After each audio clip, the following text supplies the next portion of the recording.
Hey peeps, so today I'm going to be talking about coffee. And I love coffee, but it is one of those controversial foods like eggs. Is it good for you? Is it bad for you? One study says one thing, one study says another thing. Well, they've done plenty of studies that now they have systematic reviews out, meaning they have analyzed all the past literature, and it's pretty consensus that it has a numerous health benefits.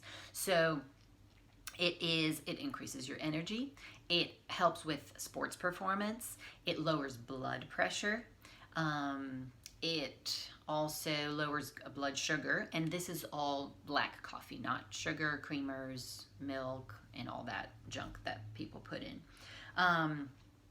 So it does, and it also is very, very high in antioxidants. As a matter of fact, it is the highest source of antioxidant for the American diet. And which is pretty sad if you think about it, because people are not getting enough of those beautiful colors from fruits and vegetables, and so they're just getting their antioxidants from coffee or maybe tea, and that's just not enough to offset all the oxidation that surrounds us from our diet, from our lifestyle, from our mental stress and all that, from pollution. So that was the good news about the coffee. So it has numerous health benefits. What is the bad thing about it? One, it's addictive. So caffeine is dose dependent. For you to have the same effect, you have to have more and more of it. So caffeine is one of the substances in coffee, and it does three things.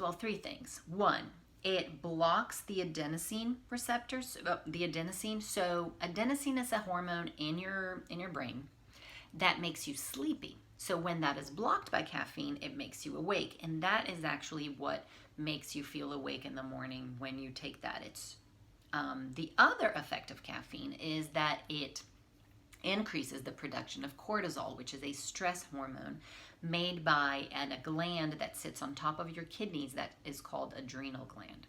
And so if we think that in our modern world now, we are bathed in cortisol, right? We are always in fight and flight mode, and this is the hormone that puts you in that mode. And so maybe for people that are having issues with a lot of fatigue, a lot of stress, maybe drinking coffee will be beneficial for you to reduce, because it's putting so much stress on this adrenal gland that it will eventually shut down, and just fatigue. So caffeine is found in not only coffee, but also the cacao bean, cola, Kola, I don't know what that is, teas, yerba mate. So the teas here are the black, white, and green teas, okay? All the other herbal teas don't have caffeine. And the guarana berry also has caffeine. And the studies all show, they're pretty unanimous in saying that 400 milligrams per day for a healthy adult is fine. Even for pregnant people, below 300 milligrams a day would be okay. The thing with pregnant people is that I found out today that the half-life of caffeine, so half-life means the time that it takes for the dose in your blood to go by 50%, so to fall 50%. The half-life for a normal person varies between 3 and 7 hours, and this variation is really based on your metabolism, how your genetics were built, and how you actually can excrete this coffee. You can get tested for that, but you kind of know if you're a slow or a fast metabolizer, because some people really get jittery and they have like palpitations and they get very anxious, they get even tremors, or they just can't sleep at night. So you kind of know if you are a fast or slow metabolizer without even getting genetic tested. But so for pregnant women, the half-life is 15 hours. It goes up for some reason, something I guess about with their hormones. It is true that in pregnancy they don't detox as well, so that may be one of the reasons that the half-life of caffeine is so much higher for pregnant women. And caffeine does cross the placenta, and the baby is very sensitive to it, so that's why the level is less, and that's why some doctors say that you should not drink it at all. But the studies say that below 300 milligrams it would be fine. I guess that all depends if you're tolerant or not. So the thing with the half-life is that since it takes so long for certain people to metabolize it, if you have sleep disturbances, it would be wise for you to stop at 2 p.m. so that it doesn't, bother your sleep because of this cortisol. But also, caffeine blocks melatonin, which is the hormone that makes you sleepy at night. So by 3 mechanisms, it disrupts your sleep. So the later you have it, the more chances you have to have either insomnia or just a not restful sleep. So the 3 things are: it elevates cortisol, your stress hormone, it blocks melatonin, your sleep hormone, and it blocks adenosine, which is a hormone that makes you sleepy. So by blocking that, you are not sleepy, right? So we want to, okay, so the people who needs to take a break or should evaluate the benefits of taking a break from coffee. It is those people that are very anxious. So people that are very anxious should try to quit it for a while. And the quitting is very hard because it is addictive. It's a legal drug, right? You need to wean off of it because withdrawal symptoms are real. I know because I did stay off of it for a while. And you have, like, it peaks. Your withdrawal symptoms is like headache, and you just feel awful, and you even get a mood. And it'll peak around day 2, but it can last up to a week.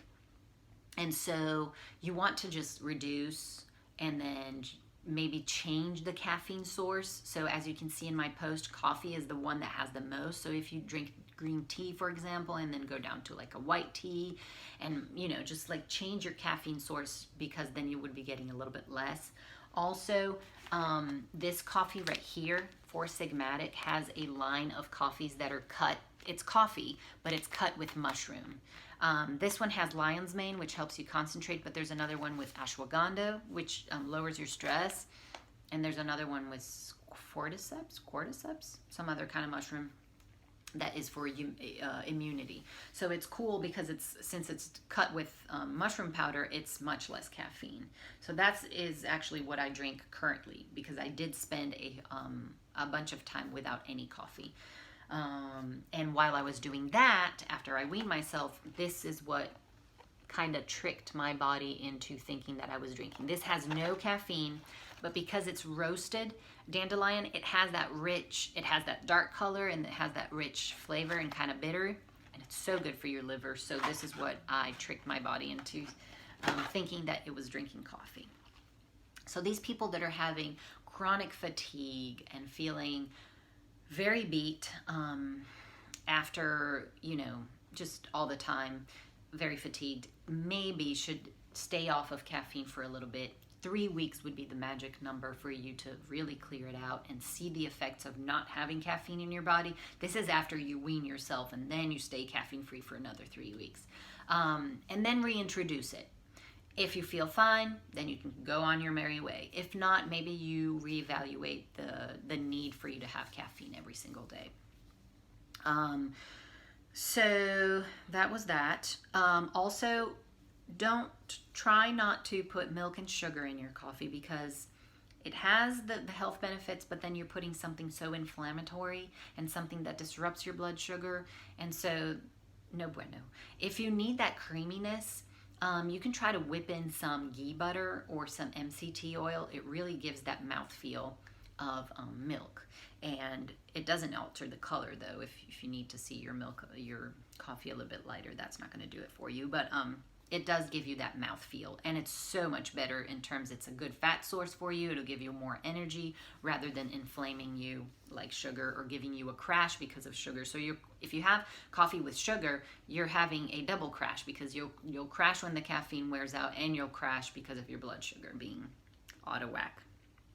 And then other things, interesting things that I found while researching this is that smokers have cut the half-life of coffee by 50%, which is weird, meaning that they metabolize it faster. I don't know the explanation for that. And also that the medium roast is the one that preserves most the phytonutrients. The lighter roasts are the ones that have the more caffeine. So the lighter the roast, the more caffeine. Medium roast is the one that has the more phytonutrients, and dark roast, I guess, would have the least caffeine but also would kind of burn off all the phytonutrients. Shade grown coffee is less acidic and it's more environmental friendly and bird friendly. New information for me. I did not know. I don't even know what shade grown coffee is. But one thing that it is important and you should make an effort is buy organic. Coffee is a very sprayed crop, and it doesn't have a peel or a shell, so you're getting all of the pesticides, right, concentrated in your coffee. So here in the US, there is no excuse to buying regular coffee because you can find a whole big package of like this at Costco for really, really cheap. I can't remember the price, but I remember it was very cheap. Obviously, you're going to be paying more than regular coffee, but your health won't be paying for it.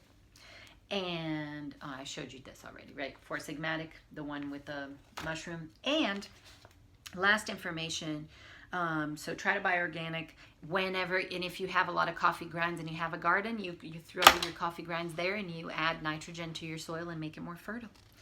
And so what is the best time to have coffee? So according to this book on chrononutrition, The Power of When, each chronotype, and we've talked about chronotype here, has their own ideal time, and you can search this online, to drink coffee.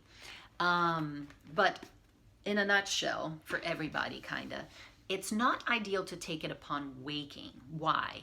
Because as soon as you wake up, that's when your cortisol peaks. So it peaks an hour after you wake up.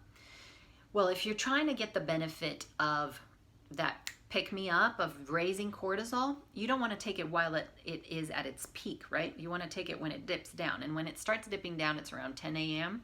and then again in the afternoon. But then, I mean, only the people that really metabolize, get rid of coffee real fast would be able to take it in the afternoon, because if not, it would disrupt sleep. So that was the information I had for you today. If you have any questions, DM me.